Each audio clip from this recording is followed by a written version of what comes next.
Alhamdulillah wassalatu wassalamu ala Rasulillah wa ala alihi wa man tabi'ahum bi ihsanin ila yaumil. Allahumma anfa'na bima 'allamtana wa 'allimna ma yanfa'una wa zidna ilma. Baik, para jamaah sekalian, alhamdulillah pada kesempatan kali ini sesi yang keberapa? 5.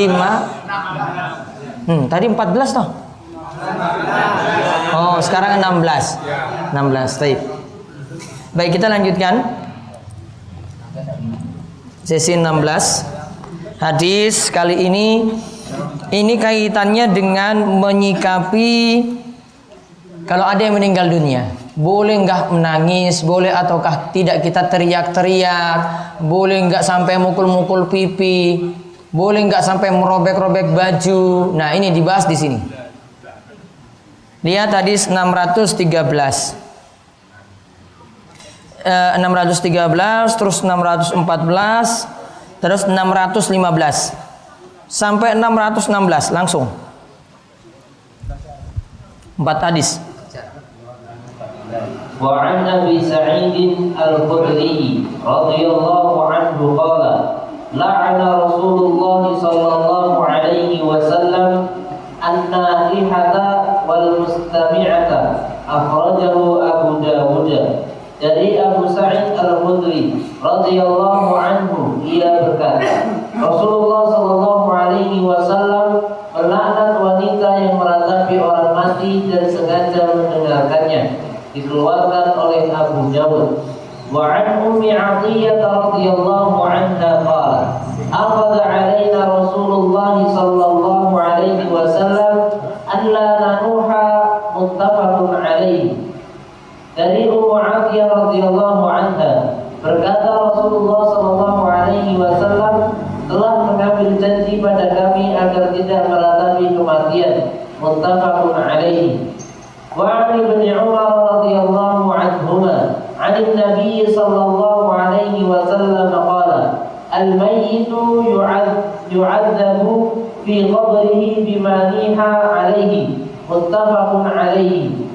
Dari Ibnu Umar radhiyallahu anhuma bahwa Nabi sallallahu alaihi wasallam bersabda, mayit itu akan disiksa dalam kuburnya lantaran ratapan atasnya, muttafaqun alaihi.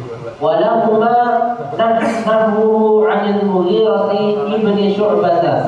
Menurut Imam Al-Bukhari dan Muslim juga ada hadis semisal dari Al-Mughirah bin Syu'bah radhiyallahu anhu.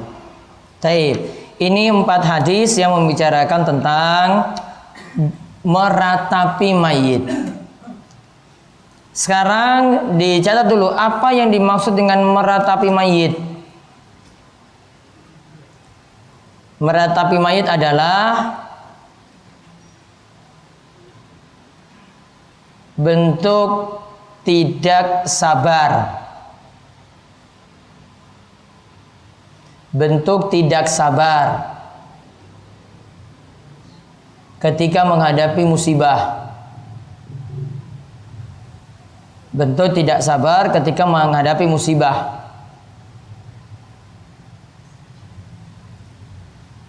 Dengan berteriak-teriak, memukul-mukul,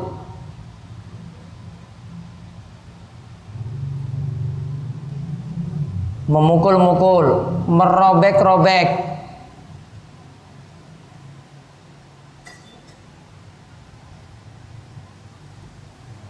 atau menyanjung berlebihan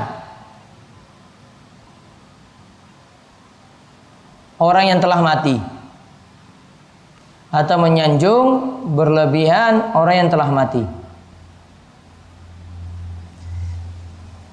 Tapi yang dimaksudkan sini nyanjung berlebihan, misalnya, wah dia itu harapan hidupku, ya Allah kenapa engkau ambil dirinya? Ini harapan hidupku yang paling besar. Dia harapan kami semuanya. Dia yang jadi tulang punggung kami. Ya. ini sudah berlebihan, sambil teriak-teriak, ya sambil nangis-nangis keras, tidak boleh. Nah, jadi di sini bukan bentuknya, itu bukan bentuknya menangis. Kalau menangis masih boleh. Nanti kita akan lihat ada hadis yang menyebutkan nangis itu masih boleh. Namun kalau niyaha tidak boleh. Niyaha itu tidak boleh. Tadi meratapi kalau kita terjemahkan dalam bahasa kita.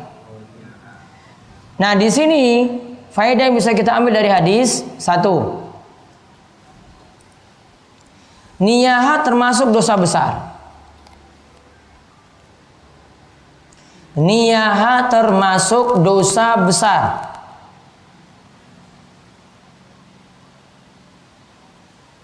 Jadi meratapi seperti tadi yang saya sebutkan bentuk-bentuknya. Ada yang sampai robek-robek, ada yang mukul-mukul diri, mukul-mukul badan, diiris-iris misalnya. Lihat helm dipecahkan, lihat gelas dihancurkan. Ya, ini namanya niyaha. Lihat istri.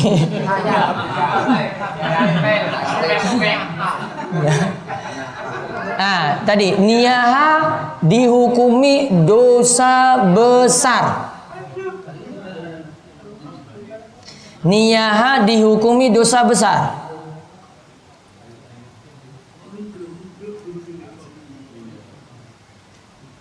Ini berlaku bagi yang meratapi. Ini berlaku bagi yang meratapi. Dan ini kebanyakan wanita ya. Ini kebanyakan perempuan. Laki juga ada. Bencong berarti. Masa cengeng kayak gitu. Ini berlaku bagi yang meratapi atau yang sengaja memperdengarkan.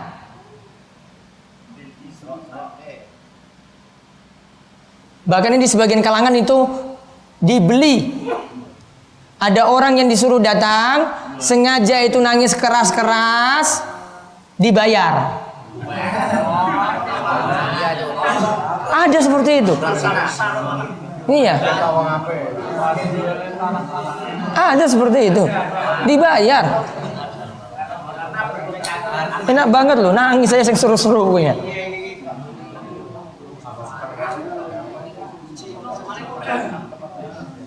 Ya, jadi ini termasuk apa tadi? Dosa besar. Ini bukan dosa sembarangan. Tanda nggak sabar. Kemudian faedah yang kedua, sabar itu wajib.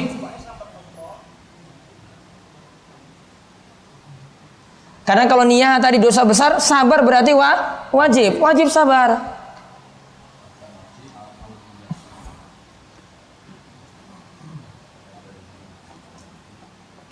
Faedah yang ketiga, ini sekarang kita bahas pada hadis 615 tadi. Mayit akan disiksa dalam kuburnya lantaran ratapan atasnya.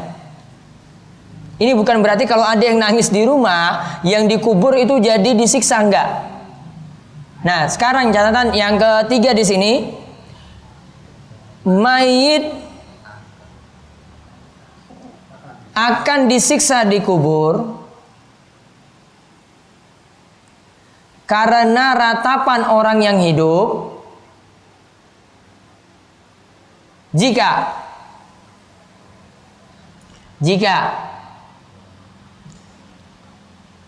dia pernah berwasiat. Dia pernah berwasiat untuk ditangisi. Maksudnya dia pesan kepada anak-anaknya, kalau besok saya meninggal, tolong tangisi saya 7 hari berturut-turut. Ini yang dimaksudkan. Kalau yang mati ini pesan seperti itu, yang mati ini yang malah disiksa di kubur. Bukan sekedar meratapi. Karena asalnya orang yang hidup tidak memberikan warisan dosa pada orang yang mati. Ya, asalnya tidak memberikan. La taziru waziratu wizra ukhra. Orang yang satu tidak mungkin mewariskan dosa pada yang lain. Kecuali kalau ada sebab. Contoh jadi sebab kita jadi pelopor kejelekan. Jenengan ini ada perempuan misalnya, lihat perempuan yang ada di sekitar kita, misalnya baru dia yang pertama kali pakai baju you can see di Panggang Purwosari. Ya. Baru dia yang jadi pelopor. Satu RT ikut-ikutan, wah cantik sekali. Satu pedukuhan ikut-ikutan, satu desa ikut-ikutan, dia yang bawa dulu. Dia ambil bagian dosa dari yang lainnya juga. Itu. Jadi dia ambil bagian dosa dari yang lainnya. Dia jadi contoh, 100 orang ini ikut dapat dosa yang dari yang lainnya. Ya, itu jadi pelopor kejelekan seperti itu. Kalau pelopor kebaikan, dia dapat pahala kebaikan dari yang lainnya, semisal mereka lakukan kebaikan tadi. Kalau kejelekan cuma dapat bagian, belum tentu sama. Ya, dia cuma dapat bagian dari orang-orang yang tadi ambil contoh jelek dari dirinya. Jadi saya ulang tadi, mayit itu disiksa dalam kubur karena ratapan. Ya, karena ratapan tadi dengan catatan apa? Jika ada pesan, ada wasiat, kalau nanti saya mati tolong saya ditangisi atau bayar orang tangisi di sini.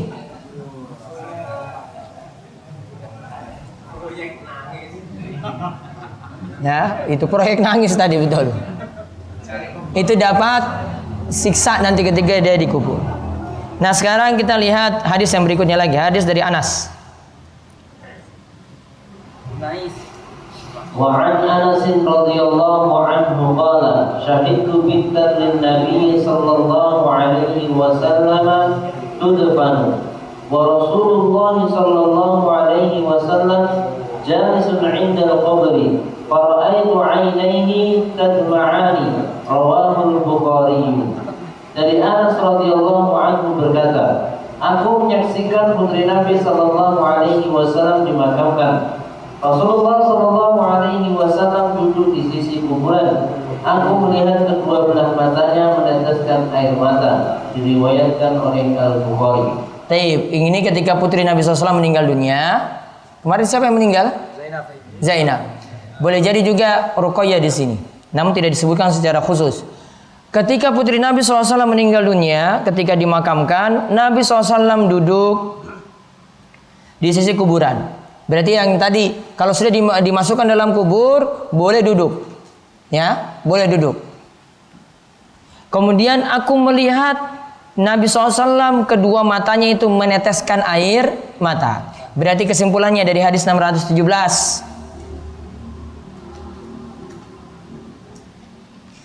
Masih boleh menangis jika ada yang meninggal dunia. Dengan syarat tidak melakukan niyahah. Dengan syarat tidak melakukan niyahah. Apa tadi maksudnya? Meratapi, dalam kurung meratapi. Suaranya keras, tangannya mukul-mukul pipi, bajunya disobek-sobek, rambutnya dicabik-cabik. Ya, itu namanya niyahah. Boleh nangis, namun jangan sampai tangan gerak, jangan sampai mulutnya itu berkata yang tidak-tidak. Boleh nangis ketika itu. Jadi masalahnya itu bukan air mata yang menetes, namun yang bagian yang lain itu yang tidak sabar. Ya, air mata menetes tidak masalah.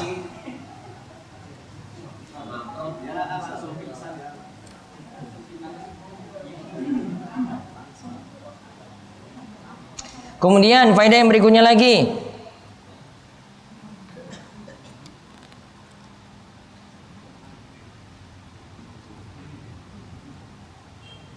Ini kalau hadis lengkapnya Bapak sekalian, hadis lengkapnya di sini diterangkan ada larangan bagi orang yang malamnya itu junub untuk memasukkan jenazah dalam kubur.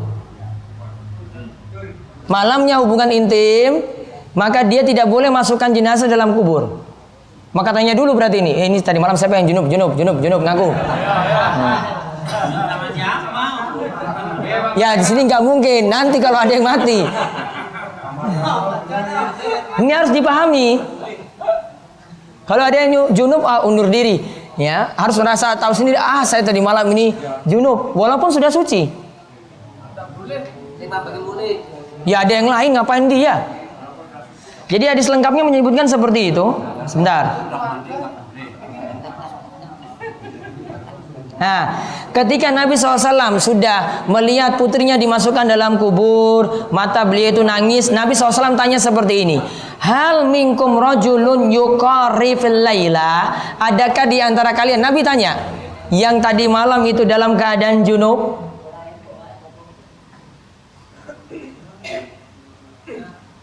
Lam yuqarrif lailah, maksudnya yang tadi malam yang tidak dalam keadaan junub, tidak dalam keadaan junub. Kemudian Abu Thalha ngacung, saya Rasulullah, saya tadi malam tidak junub. Nah, baru Nabi SAW perintahkan, fanzil, silakan kamu turun. Maka ketika itu yang masukkan jenazah dalam kubur, itu tadi yang namanya Abu Thalha. Jadi boleh nanya seperti itu berarti.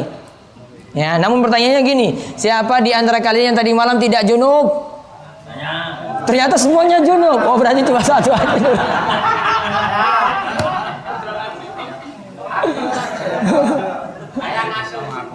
Karena cuma Abu Thalha yang ngaku. Namun belum tentu juga. Pokoknya Abu Thalha tadi yang ngacung, tidak dia yang bawa turun jenazah ketika itu.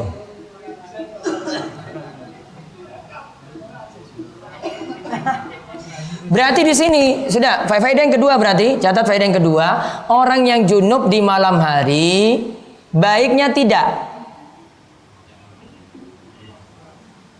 menurunkan jenazah dalam kubur. Baiknya tidak menurunkan jenazah dalam kubur.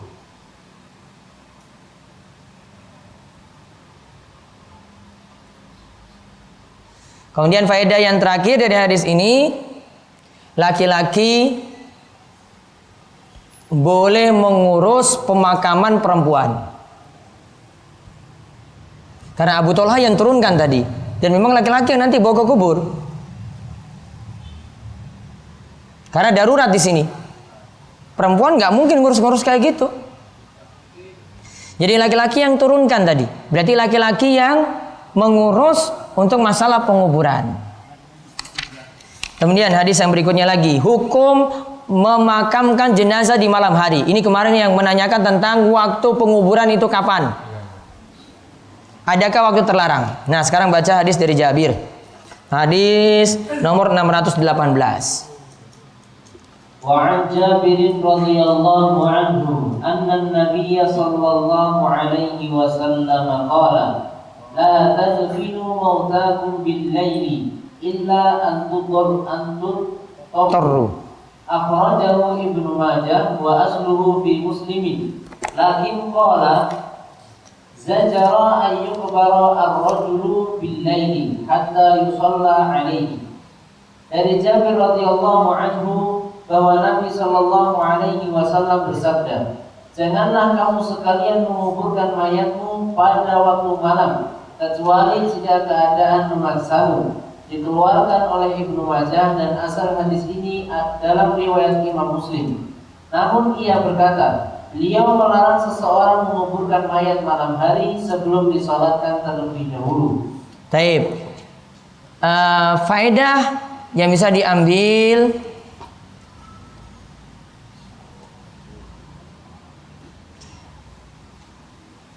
tentang waktu terlarang menguburkan, tentang waktu terlarang untuk menguburkan jenazah.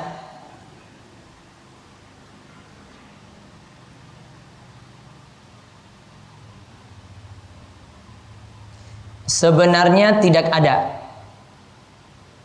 Sebenarnya tidak ada. Dilanjutkan, masih boleh menguburkan di malam hari.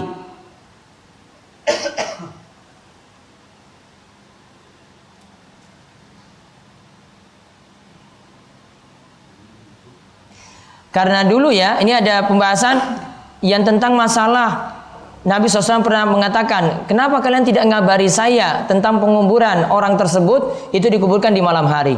Ada juga Abu Bakar pernah melihat para sahabat itu menguburkan jenazah juga di malam hari. Beliau tidak ingkari.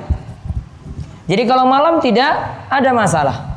Ya, kalau malam penguburannya juga tidak ada masalah. Dilanjutkan lagi.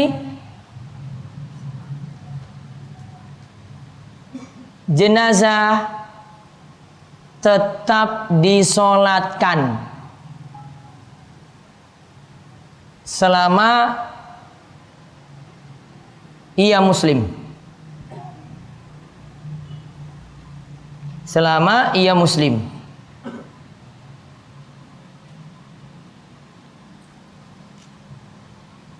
Kenapa saya sebutkan solatkan ini?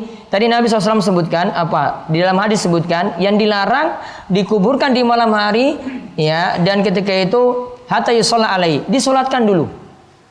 Berarti tetap disolatkan. Kadang kita seperti ini di masyarakat. Kalau ada yang matinya mati penasaran, ada matinya mati gantung diri, ada yang matinya itu tiba-tiba mati dan matinya jelek, kita anggap langsung nggak mau ditahan-tahan lagi, mampir ke rumah, langsung dibawa ke kubur tanpa solatkan sama sekali.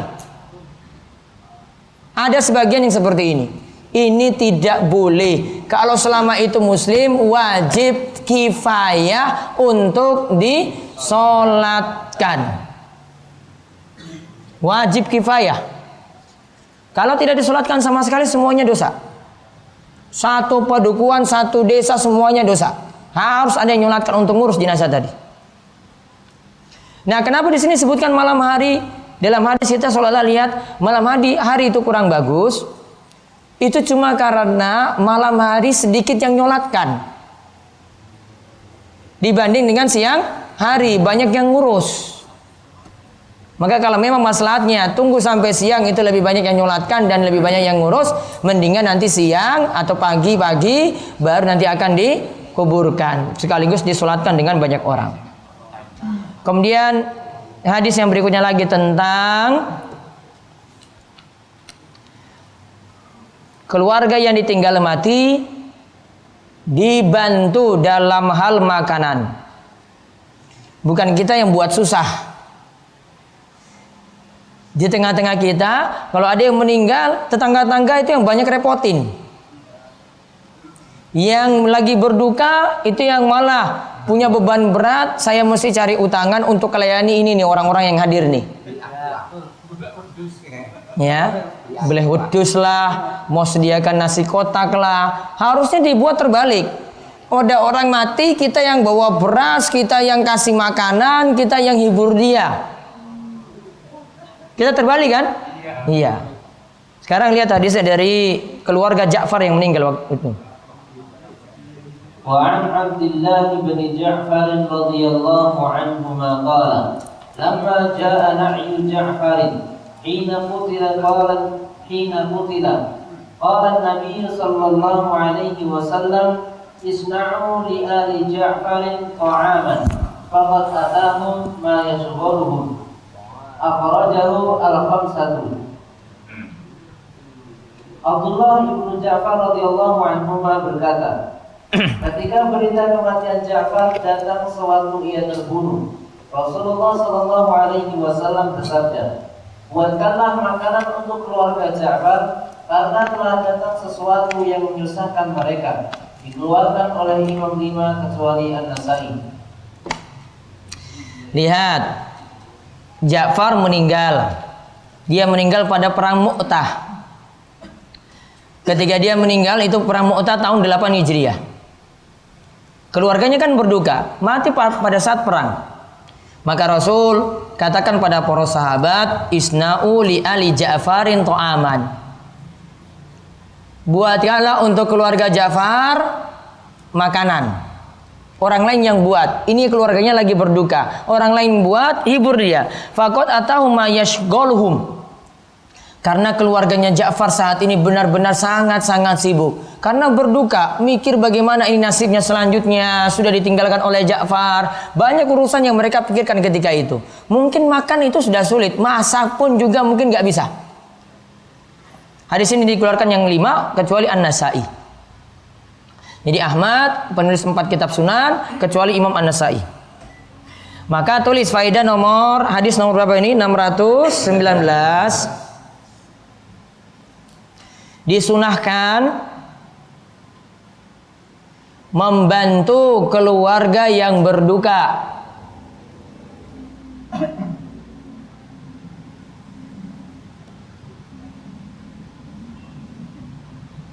Membantu keluarga yang berduka dengan memberikan makan.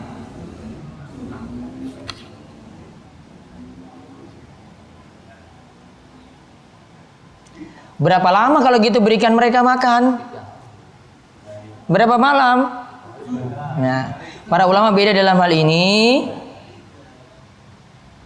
Ada yang katakan 1 hari 1 malam, ada yang katakan 3 hari 3 malam. Diberi catatan saja. Selanjutnya diberi makan 3 hari 3 malam. Karena biasanya 3 hari 3 malam itu ya wajarnya sedih seperti itu. Maka takziah itu biasanya 3 hari 3 malam. Takziah itu asalnya 3 hari tok, nggak lebih daripada itu. Dalam mazhab Syafi'i, Syekh Profesor Dr. Mustafa Al-Bugha itu menerangkan mazhab Syafi'i. Ingat, ini pakar Syafi'i zaman ini. Dia katakan, kenapa dalam mazhab Syafi'i takziah itu cuma 3 hari? Karena kata beliau, kalau lebih daripada 3 hari kita ungkit-ungkit lagi kesedihannya. Namun kalau sudah 3 hari, masih kurang dari 3 hari, dia masih sedih. Namun kalau sudah 7 hari, lebih daripada itu lagi, wah itu sebenarnya sudah lupa. Jenengan datang lagi, dia ingat lagi, sedih lagi. Bolak-balik datang lagi, pengen hibur, malah dia sedih lagi. Karena asalnya sudah lupa.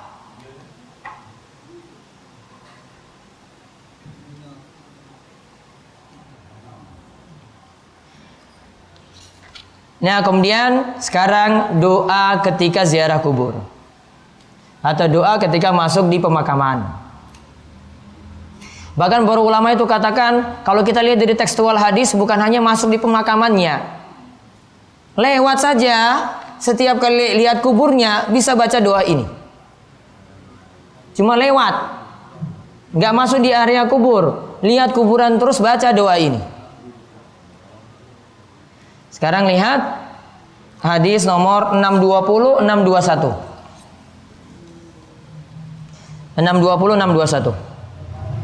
وعن سليمان بن بريدة عن أبيه رضي الله عنهما قال كان رسول الله صلى الله عليه وسلم يعلمهم إذا خرجوا إلى المقابر السلام على أهل الديار من المؤمنين والمسلمين وإنا إن شاء الله بكم لاحقون أسأل الله لنا ولكم العافية rawahu Muslimun.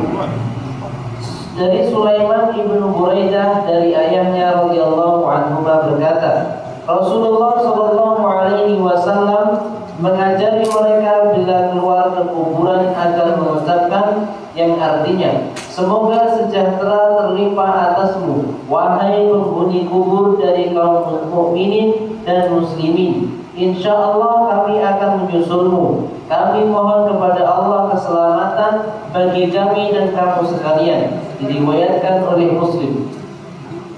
Ya. Baca lagi satu hadis lagi 14, hadis 621. Wa 'an Ibnu Abbas radhiyallahu anhuma qala, marra Rasulullah sallallahu alaihi wasallam bi quburil Madinati fa aqbala 'alaihim biwajhihi fa qala assalamu alaikum ya ahlal quburi yaghfirullahu lana wa lakum antum salamuna wa nahnu bil athari. Rawahu Tirmidzi wa qala hasan. Ibnu Abbas radhiyallahu anhu berkata, Rasulullah sallallahu alaihi wasallam pernah melewati kuburan Madinah. Lalu beliau menghadapkan mukanya seraya mengucapkan ayat. Beliau lewat kuburan saja, lewat bukan masuk. Lewat kuburan hadapkan wajahnya ke situ baca. Yang artinya semoga kesejahteraan terlimpahkan atasmu wahai penghuni kubur. Semoga Allah mengampuni mengampuni kami dan kamu mendahului kami dan kami akan menyusul. Hadis ini hasan menurut At-Tirmidzi. Antum salafuna wa nahnu bil asar. Kamu itu telah mendahului kami dan kami itu akan menyusul. Nah, faedah yang bisa dicatat dari hadis 620, 621, kalau masuk area kubur,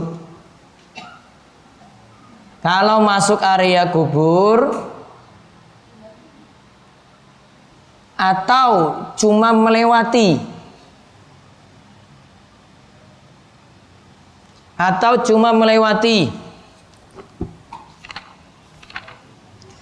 maka dianjurkan baca doa tersebut.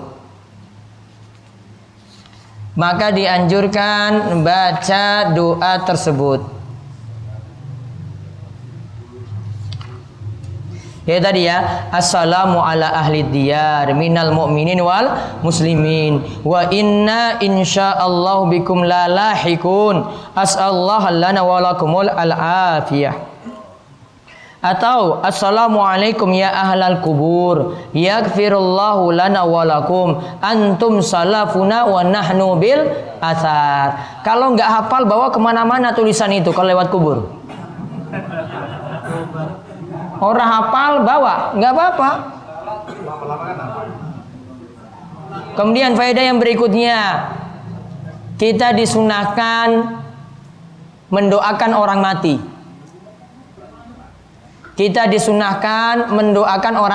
mati.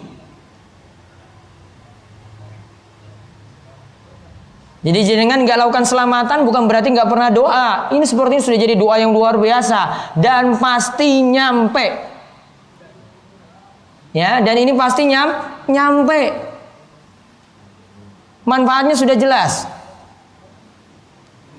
Kemudian faedah yang berikutnya lagi, bagusnya kaum muslimin dikuburkan di pekuburan muslim.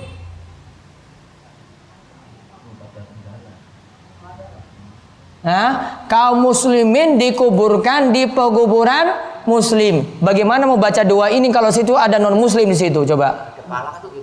Nah, lihat ini doanya, lihat ya. Assalamu ala ahli diyat minal mu'minin, dari orang-orang mukmin, wal muslimin, dari orang-orang muslim. Gimana saya membaca doa situ ada orang ini? Berarti yang dituntut itu adalah kubur muslim dibuat sendiri. Walaupun jenengan tetap berdoa kalau situ ada kuburan non muslim, tujuan kita cuma untuk kubur muslim saja. Namun dari isyarat doa sudah menunjukkan baiknya kubur itu dibuat muslim, itu satu kompleks sendiri. Iya kan? Ini baru pas ini loh. Gak gabung-gabung dengan yang lain. Karena muslim diistimewakan di sini. Ini nggak di kalimatnya nggak assalamu ahli diyar, nggak seperti itu. Kalau ahli diyar penghuni kubur, ya itu nantinya semuanya berarti didoakan. Enggak, namun ditambahkan minal mu'minin wal muslimin. Tambahkan mukmin lan muslim. Bukan cukup penghuni kubur. Kalau penghuni kubur ini uang Islam, ini non muslim masuk. Namun di sini ada mukmin dan muslim. Paham kan? Ini dalil kubur itu harus muslim saja. Dan setahu saya di waktu saya dulu di Indonesia Timur, kubur muslim itu sendiri. Kubur muslim sendiri di sana itu. Tidak tahu kalau pergi daerah ini, oh itu kuburan non muslim itu, oh muslim itu di sini.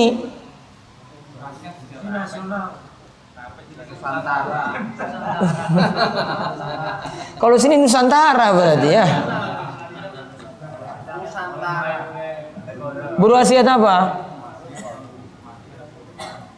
Ya bisa. Saya mati, pokoknya saya dikuburkan di kuburan muslim saja.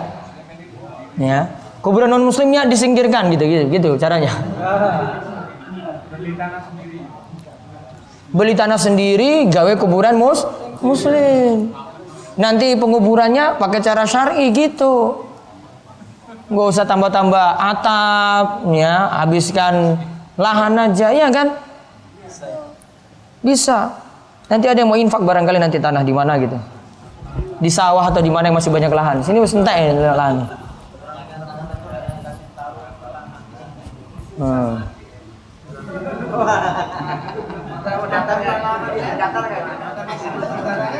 Engkau Pak Purwosari dewe, panggang dewe.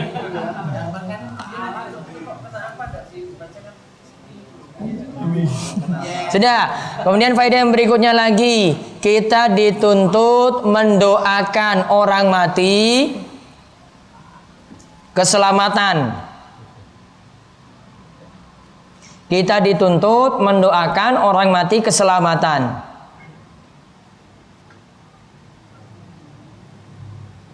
Karena tadi ya, awalnya ucapan salam, assalamu ala ahli diyar. Semoga keselamatan bagi penghuni kubur. Kita doakan dia selamat. Ada lagi, walakumul al-afiyah. Semoga bagi kalian keselamatan. Kemudian, kandungan lagi dari doa ini, faedah yang berikutnya. Dalam doa ziarah kubur, kita yakin bahwa kita akan menyusul. Menyusul apa? Mati. Jadi pentingnya baca doa ini karena nanti yakin juga nyusul mati. Antum salafuna wa nahnu bil asar. Kamu itu salaf kami yang lebih dahulu, kami nanti akan nyusul. Hadis yang terakhir.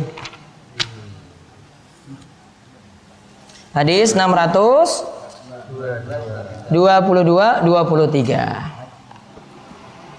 وعن عائشة رضي الله عنها قالت قال رسول الله صلى الله عليه وسلم لا تسبوا الأموات فإنهم قد أفضوا إلى ما قدموا رواه البخاري.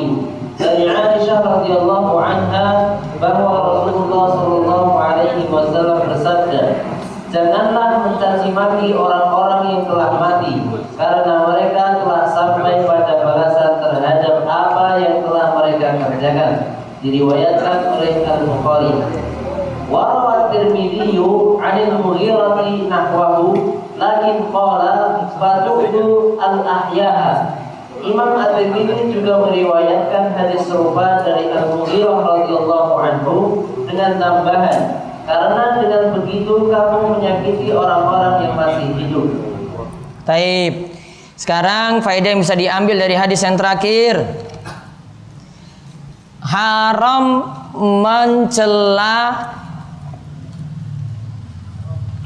dan mencaci maki orang mati.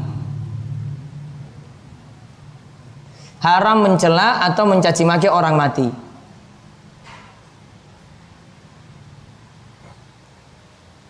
Karena ada 3 alasan. Karena ada 3 alasan. 1,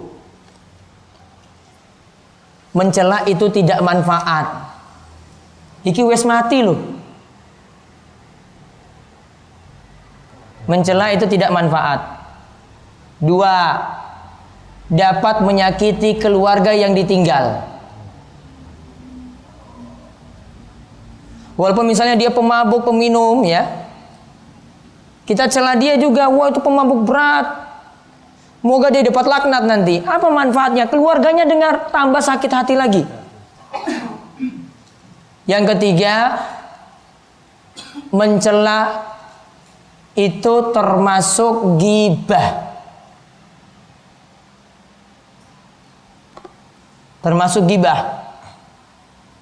Ghibah itu rasani. Dosa besar lagi.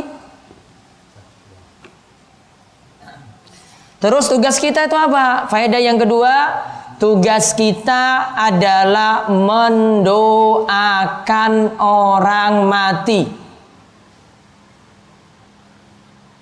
Walaupun pelaku maksiat. Bahkan dia itu nanti yang lebih butuh doa ya daripada yang lainnya.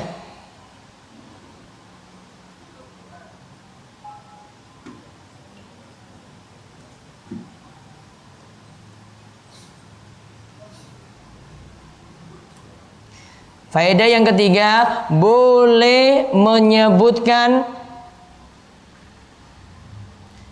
kebaikan atau kejelekan orang mati.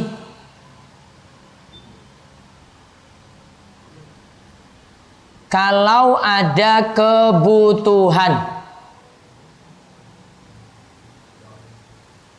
Kalau ada kebutuhan. Contoh, dia itu peminum tadi. Dia itu dulu peminum berat. Kenapa kita sebut? Biar nanti keluarganya, biar nanti orang-orang tidak ikut jadi peminum semacam itu. Kita bilang, itu lihat loh, peminum berat akhir hidupnya kayak gitu loh. Hati-hati kamu. Nasihat untuk orang lain lagi. Dan ini Bapak perhatikan, kalau orang itu mati, kita masyarakat itu nganggap dia itu orang yang baik, insya Allah kehidupan selanjutnya dia dapat kebaikan. Namun kalau orang itu mati, kemudian kita nganggap dia itu jelek, kita manusia ya yang hidup, nilai dia itu sudah jelek, nilai dia itu negatif, hati-hati. Alam berikutnya dia akan penuh dengan berbagai macam musibah. Coba dengar hadis ini. Ada hadis sahih dari Bukhari, dari Anas. Ada jenazah yang lewat. Orang-orang puji dia, Masya Allah itu orang baik sekali, itu orang soleh. Wong iki rajin sholat loh, orang tahu absen. Ngajinya itu Masya Allah gitu. Disebut kebaikan-kebaikan kan berarti? Boleh kita sebut seperti ini. Dan dikatakan di sini, faqala Nabi SAW wajabat. Wajabat, apa yang kalian sebut itu mudah-mudahan ada pada dirinya seterusnya. Kemudian jenazah yang berikutnya, orang yang jelek yang dilewatkan. Orang-orang ketika itu bicarakan jelek juga. Wah itu orang yang ini. Masalahnya ini. Nah. Kalau mampus tadi yang celah itu nggak boleh. Ya. Namun ini tadi sebutkan kejelekan cuma ada kebutuhan. Nah ketika itu Nabi SAW jawab wajabat. Berikutnya dia dapat jelek juga. Lalu Umar tanya, apa yang dimaksudkan dengan wajabat wahai Rasulullah? Haza asnaitum alaihi khairan fawajabat lahul jannah. Kalian muji dia dengan kebaikan, itu tanda dia akan mendapatkan surga. Wa haza asnaitum alaihi syarran fawajabat lahun nar. Dan kalian membicarakan jelek dia.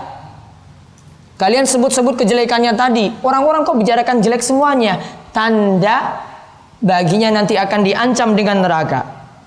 Kata Nabi, antum syuhada Allahi fil ardi. Kalianlah yang jadi saksi Allah di muka bumi. Jadi kalau orang-orang sudah nilai seperti itu tanda kebaikan untuk dirinya. Namun ingat ya, yang nilai orang-orang soleh. Karena kalau pemabuk yang nyanjung semua satu kampung itu pemabuk semua, yo sama, nggak mungkin. Ya, wah koncoku wis ora ono, yo sama-sama pemabuk. Ya, sama-sama orang jelek. Namun yang nilai ini orang-orang soleh, orang-orang yang baik-baik. Kalau orang yang jelek yang nilai ya kayak gitu juga nilainya. Malah nanti yang mati itu orang soleh, wah syukur alhamdulillah mati. Ini dilarang-larang untuk ini. Mabuk ini dicegah ini ya. Ini masalah beda. Jadi yang nilai itu siapa? Orang-orang soleh. Wallahu a'lam bishawab. Telah rampunglah 65 hadis yang membicarakan tentang ya kitabul janaiz. Pak Wasdi, tanya. Waalaikumsalam warahmatullahi wabarakatuh. Alhamdulillah kita telah selesai belajar tentang menghadapi orang yang akan mati sampai ke kuburnya. Yang saya tanyakan Ustaz, apabila kita sempat ada orang yang kita tidak tahu asal usulnya, ataupun dia bahkan bisa dikatakan orang gila, apakah penyikapan kita terhadap jenazah itu sama dengan orang yang tidak gila? Sama. Orang gila diperlakukan dari memandikan sampai dikuburkan sama seperti orang yang lainnya. Sama. Orang yang setengah waras sama. Karena kita sudah nggak jelas, Identitas kalau sudah nggak jelas, kalau dia mati di lingkungan muslim, berarti nanti dikuburkan dengan cara muslim. Lihat mayoritas lingkungan kita kan muslim, kita anggap dia muslim. Disolatkan, dimandikan, dikafani, disolatkan, dikuburkan di pekuburan kaum muslimin. Pernah ada yang bilang orang gila itu nggak masuk neraka, nggak masuk. Nanti orang gila tadi termasuk dengan anak-anak yang mati ketika kecil, ada ujian tersendiri bagi mereka di akhirat. Tidak bisa diputuskan dia masuk surga atau masuk neraka, sampai diuji nanti di akhirat.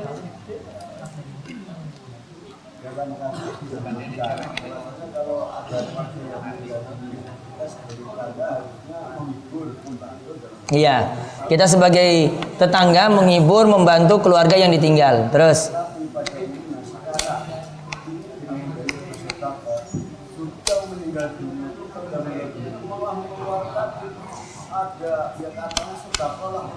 nah, itulah yang dari dulu saya ingatkan. Pernah saya hadiri acara kayak gitu, terus saya ngomong belak-belakan saja. Ini jenengan semua di sini nyusahkan ini aja. Ini dia cari utangan, nambah utang. Buktinya saja, kita ketika layat amplopnya saja itu kecil dibandingkan untuk jagong. Itu buktinya aja kayak begitu, coba. Bandingannya sangat-sangat jauh sekali. Sekarang saya tanya, yang lebih butuh duit siapa? Yang susah kan? Yang susah berarti yang mati kan? Bukan yang jagong tadi. Ini sudah ya untuk yang mati. Ya dia. Ini yang nanti kalau yang jagong nanti dia cari utang lagi. Ya, untuk penuhi amplopnya tadi. Sedangkan yang kalau matinya biasa, kalau yang mati cuma ada sedikit saja. Nggak adil dalam hal ini. Solusinya biar semuanya itu paham, ngaji. Jenengan bawa sak rombongan ngaji, insya Allah semuanya sudah kompak, ingin jalankan sesuai dengan tunah. Kalau jenengan saja yang ngaji, yang lainnya ngeelnya itu banyak sekali. 1 orang lawan 1000 orang, ya tetap kalah. Firman ya. Masalah waktu terlarang menguburkan jenazah dalam bulan Ramadan di sini di hadis 76 disebutkan bahwa waktu yang terlarang itu termasuk waktu saat matahari tenggelam, matahari di atas kepala dan saat matahari. Iya. Dia berikan hadisnya enggak? Ada. Dia cuma berikan hadis tentang sholat nih kayaknya. Iya. Yang 176. Yang waktu terlarang menguburkan jenazah.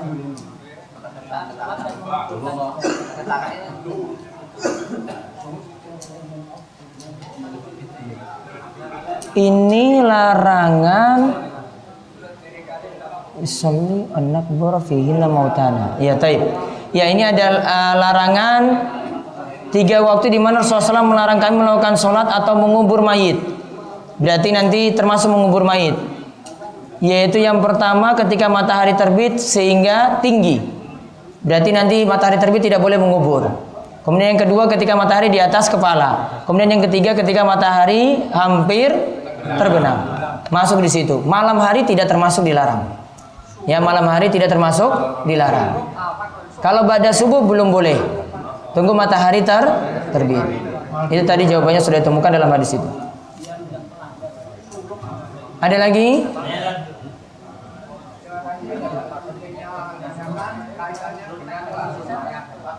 Di daerah saya itu kebanyakan ulama yang sudah tua tersebut yang habis hingga yang generasi itu kalau mau membuat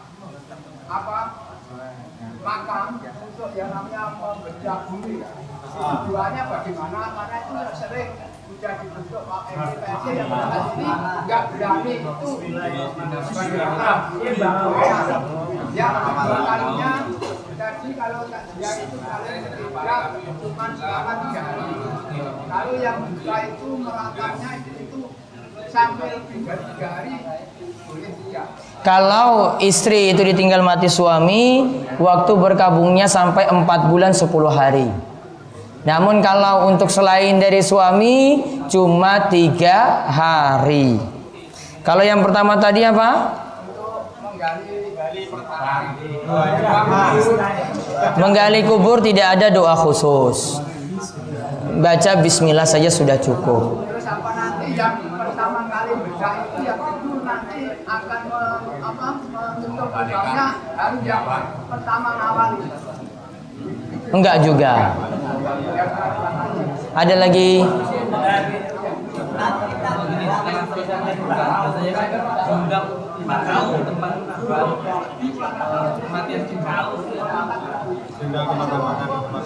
Diundang untuk makan-makan di tempat kematian. Asalnya memang tadi disebutkan kita malah yang membantu harusnya orang yang keluarga yang ditinggal mati. Namun kalau jenengan diundang, ya baiknya tetap hadiri saja. Ya, dan makanannya tetap halal. Ada lagi? Pak Sarono? Berkenaan dengan kaum muslimin mengurus orang muslimin, kaum non mengurus orang non. Tempat saya itu cuma ada 1 rumah yang non. Kemudian 2 pemilu yang sudah berlalu. Kebetulan ibunya mertua kakak non tadi itu kan meninggal waktu itu pemilu 2009.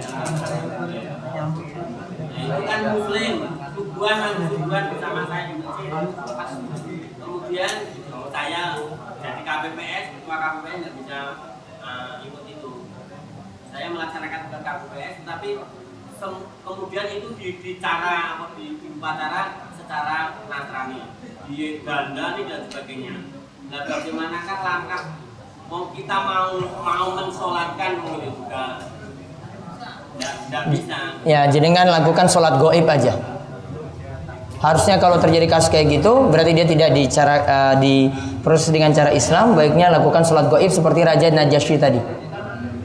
Tapi kena dosa nggak? Yang lain, muslim yang lain kan tahu dia seorang muslim. Kena dosa ataukah tidak? Ini masalahnya masalah keluarga ya, maksakan untuk ngurus secara Nasrani. Ya, beda kalau yang lain nggak mau ngurus. Ini masalah keluarganya ngurus dengan cara Nasrani, bukan kerelaan dari dia gitu. Dan keluarganya tidak memperbolehkan juga yang lain untuk ngurus. Keluarganya jelas dapat dosa di sini karena tidak tepat mengurus dengan cara mereka. Tetap harus disuruh dengan cara Islam. Ada lagi, Pak Yati. Sebentar Pak, depan dulu. Untuk menanggapi yang sudah sekarang masa kita kan setelah kematian terus ada acara itu gimana untuk sikapi itu, untuk apakah bisa diganti dengan misalnya keluarga atau apa? Bagaimana dengan acara selamatan tadi? Apakah ada solusi untuk ini? Yang jelas, yang tradisi yang sudah berlaku malam pertama, malam kedua, malam ketiga mau takziah boleh. Datang ke rumahnya untuk menghibur dia boleh. Ya, dalam rangka untuk takziah saja. Kalau mau tambah pengajian, wallahu alam, ya. Selama tidak membuat dia repot, silakan untuk menambah dengan pengajian, bukan masalah. Namun baiknya bukan bacakan Al-Quran, namun ada pengajian yang manfaatnya untuk semua orang yang hadir, bukan membaca Al-Quran. Mungkin itu yang jadi solusi untuk saat ini. Ya, untuk jadi solusi untuk saat ini. Ya, monggo Mbak. Waalaikumsalam warahmatullahi wabarakatuh.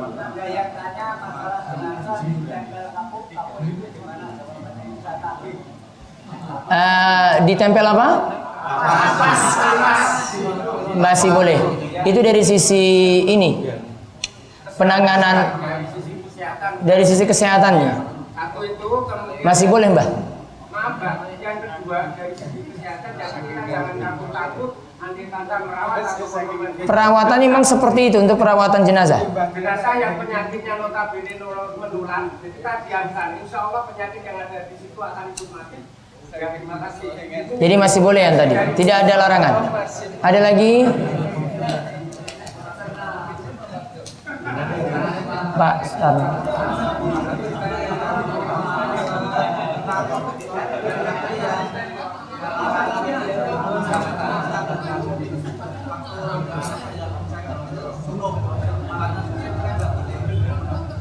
Bagaimana kalau tenaganya itu pas-pasan? Kebetulan yang mereka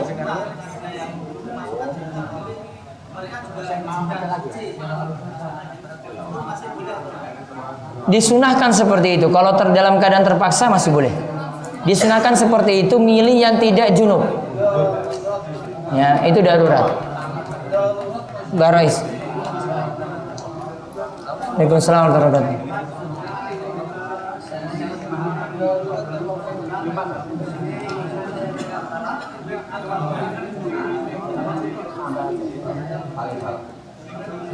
Saya yang bermasalah, satu contoh, saya mengenai kartu saya yang punya MPS.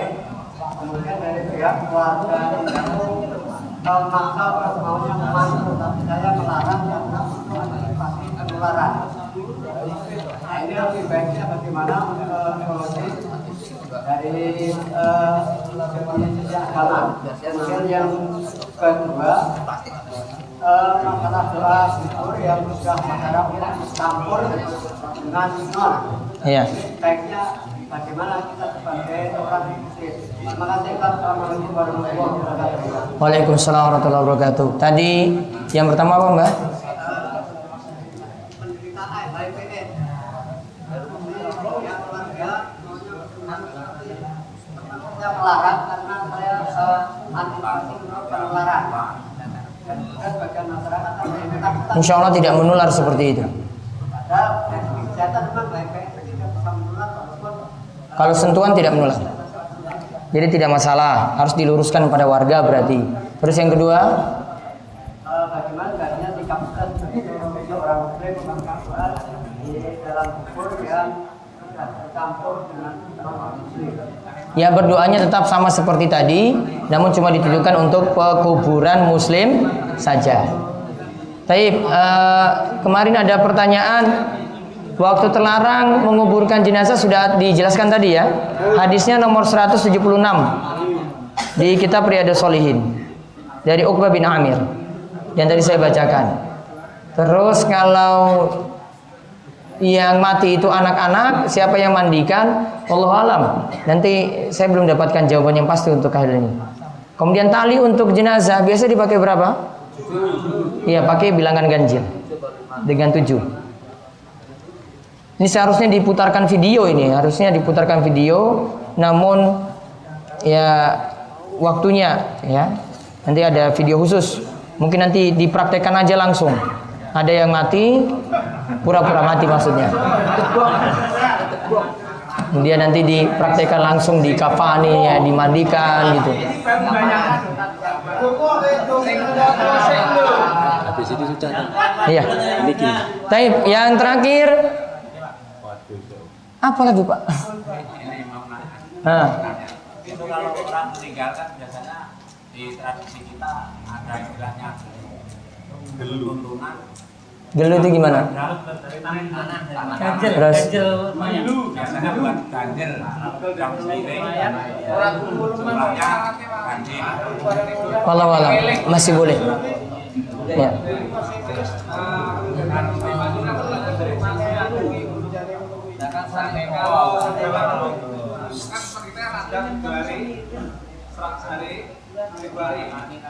Ini pernah kemarin saya sendiri berinteraksi dengan salah satu masyarakat, artinya mau mengajak diskusi untuk mencari solusi. Karena di Europe itu kan ada yang sedang meninggalkan itu, ada yang getol. Jadi saya punya pemikiran seperti itu. Nanti diundurkan atau tidak. Dalam hal itu tetap kita sedikit demi sedikit kita beri pengarah. Dalam arti tidak tahlilan, tidak yasinan, tapi kita isi kajian. Tujuannya apa? Memberikan pemahaman masyarakat melalui yang seperti itu kira-kira diperkenalkan tidak? Namun tidak dikhususkan harinya, hari ketiga, hari ke-7, hari ke-40, hari ke-100, hari ke-1000. Kalau kebetulan warganya itu mudah seperti itu gimana? Baiknya cuma sampai hari ketiga saja. Dan di hari ketiga diberikan keterangan ini yang diadakan seperti ini saja, dan setelah ini tidak ada lagi. Itu yang lebih baik. Sampai hari ketiga saja, tidak hari ke-7, 40 enggak. Itu yang lebih aman dalam masalah ini. Intinya jenengan bisa praktekkan seperti ini kalau masyarakat semua sudah paham, ya, baru nanti bisa diarahkan baik-baik kepada masyarakat. Ya, jangan sampai ada konflik yang membuat nantinya sulit untuk berhubungan untuk masa akan datang.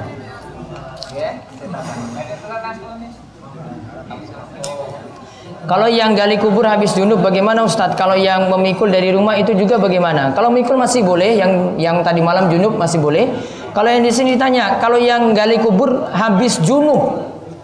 Kalau yang disebutkan dalam hadis yang tadi malam junub berarti sudah mandi. Kalau ini lagi junub, jelas-jelas tidak, ya. Kalau tadi ini sudah suci sebenarnya.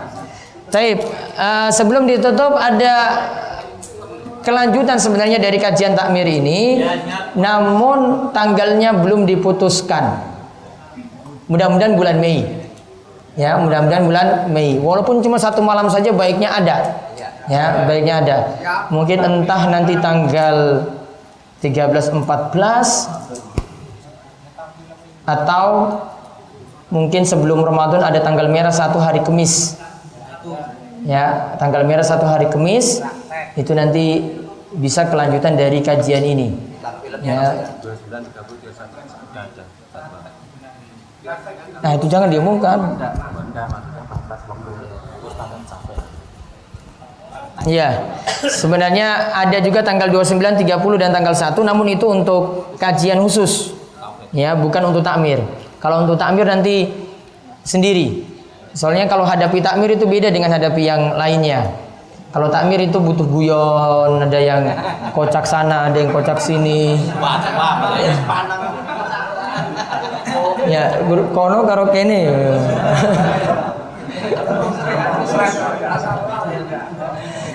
Yang sini tenang aja nih, anteng-anteng aja sini.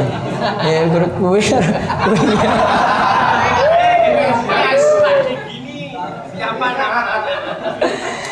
Mungkin ada masukan dulu tentang kajian takmir ini? Alhamdulillah, betul-betul jos. Apa nih sing jos makannya atau gimana? Pertama materinya, penyampaian materi. Pertama, yang kedua, alhamdulillah khususnya. Baik. Ya. Ini terus ngomong tak? Monggo. Terima kasih. Assalamualaikum warahmatullahi wabarakatuh. Waalaikumsalam warahmatullahi wabarakatuh. Iya. Saya ulangi kembali. Assalamualaikum warahmatullahi wabarakatuh. Waalaikumsalam warahmatullahi wabarakatuh. Saya sangat terima kasih atas apa yang menjadi petunjuk, saran dan kritikan yang pada saat ini diberikan kepada takmir masjid yang hadir di Darussalam ini. Sekali lagi saya mengucapkan terima kasih yang ketiga. Darussalim. Untuk itu semua, tidak memandang apakah itu makan, apakah itu ilmu, apakah itu ya berupa tempat, semuanya saya ucapkan terima kasih atas tambahan ilmu. Insya Allah dapat saya kembangkan di takmir masjid masing-masing. Alhamdulillah. Dan mudah-mudahan itu besar sekali manfaatnya yang kami kembangkan nantinya. Saya terima kasih dan maaf saya tadi ada bisik-bisik dari beliau yang berhormat Bapak Camat supaya saya langsung saja mewakili. Apabila diperkenankan diberikan saya matur. Terima kasih Bapak Ustadz. Saya pertama mengucapkan terima kasih atas semua yang ilmu yang saya serap dan dapat kita realisasikan, kita kembangkan, kita tularkan kepada masyarakat muslim di tempat kita masing-masing. Yang kedua kalinya juga mengucapkan terima kasih atas partisipasi atau pemberian berupa apa saja yang diberikan pada kita semuanya. Insya Allah Allah yang nanti akan mengganda yang lebih banyak dan halal thayyiban, Allahumma amin. Dan jelas dan tentu kita semuanya di dalam mengikuti kajian takmir ini banyak hal-hal yang kurang berkenan, mungkin dapat menyakitkan hati daripada ustaz atau lingkungan. Tiada kata yang pantas kami sampaikan, adalah mohon maaf yang sebesar-besarnya. Untuk kelanjutannya mengharap lagi sangat ilmu yang saya timba ini untuk ditambahkan lagi, insya Allah tidak lama sebelum Ramadan untuk dilaksanakan kajian yang kedua. Insya Allah, alhamdulillah. Mudah-mudahan sepulang saya atau kami dari sini dapat menyampaikan hal-hal yang belum tahu ataukah yang sudah tahu tapi belum betul dapat kita laksanakan. Mungkin ini saja. Terima kasih dan mohon pamit. Mudah-mudahan nanti sampai di rumah masing-masing tiada hal apapun, dan mudah-mudahan Allah selalu memberikan rahmat dan barokahnya pada kita semuanya. Amin ya robbal alamin. Demikian, apabila ada kata yang kurang berkenan mohon maaf. Dan taufik wal hidayah. Assalamualaikum warahmatullahi wabarakatuh. Waalaikumsalam warahmatullahi wabarakatuh. Taib, itu saja mungkin ya untuk penutupan sekaligus ya dan penyampaian tadi. Ya, kalau ada yang ingin beri masukan materi selanjutnya ataupun masalah-masalah yang terkait tentang kegiatan ini, yang diinginkan intinya ini sebenarnya uji coba, karena mau melihat dulu tanggapannya seperti apa. Awalnya ingin dibatasi sebenarnya cuma 30 kemarin. Ya, karena perhitungan di kamar mandi, ternyata 130 pun tetap masih bisa juga. Ya. 133 terakhir masih bisa juga. Ya, berarti jumlah sebenarnya nggak usah dibatasi. Namun nanti tetap perwakilan satu masjid satu. Ya, tetap perwakilan satu masjid itu satu. Nanti sekitar mungkin tanggal 23 gitu ya. 23 untuk 23 lagi. 24, 25 itu ada satu tanggal merah. Nah, itu bisa full itu sampai sore. Nah, mungkin sampai ibadah asar itu baru pulang. Malamnya itu nginap di sini satu malam. Nah, nanti kita atur, mudah-mudahan bisa dilaksanakan pada tanggal tersebut. 24 itu hari Rabu, 25 itu hari Kamis tanggal merah. Ya, khusus untuk takmir seperti ini. Terserah ini yang hadir atau digantikan dengan yang lain. Materinya ada yang usul materi apa lagi? Sebaiknya yang ini masih berlanjut selesai. Nah, besok prakteknya berarti ya? Ya. Perawatan jenazah. Ya, berikutnya itu prakteknya untuk perawatan jenazah sampai di kubur. Ditambahkan Ustaz, untuk amalan bulan Ramadan kan bentar lagi bulan Ramadan. Kan sudah kajian malam Kamis. Lebih mantap kalau kami sendiri. Ya. Dan ditambahkan dengan materi itu. Berarti kajian Ramadan aja. Kajian Ramadan ditambah dengan pengurusan jenazah. Tambahan.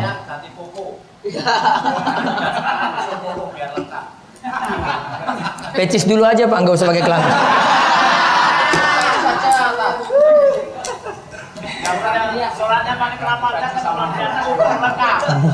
Baik, itu saja ya. Dan dari kami dari pesantren mohon maaf jika ada kata-kata yang keliru, ada yang kurang pas dan pelayanan yang kurang memuaskan. Mungkin minumnya kurang, kopinya kurang, ya, atau celananya kurang pas, ya. Kami mohon maaf sebesar-besarnya. Sekaligus dari kami, dari Bapak mertua kami Pak Mo dan juga pengurus yang ada, semuanya memohon maaf dan mudah-mudahan bisa ketemu lagi untuk pertemuan kajian takmir berikutnya. Jadi intinya kalau nginap itu lebih enak dibanding malam Senin lagi berarti ya? Iya kan? Iya. Jadi berikutnya kita tunggu saja untuk jadwal kajian takmir nginap lagi di sini. Ya, itu saja. Dan ada dua agenda setelah ini. Yang pertama, kita foto berbarengan dulu di sini. Di sini ngadap ke timur. Ya, duduk, ada yang berdiri. Ya. Terus setelah itu baru ada pembagian bingkisan nanti ketika pulang dari pesantren. Itu saya, kita tutup dulu, kalian doa kafaratul majelis, monggo. Subhanakallahumma bihamdika asyhadu an la ilaha illa anta astaghfiruka wa atubu ilaik. Semoga semua para takmir diberikan kesehatan, panjang umur dan diberikan kebaikan untuk mengurus jamaah, dan semuanya nantinya penuh keberkahan dan kemudahan untuk mengurus jamaah masing-masing di masjid ketika pulang. Ya, assalamualaikum warahmatullahi wabarakatuh.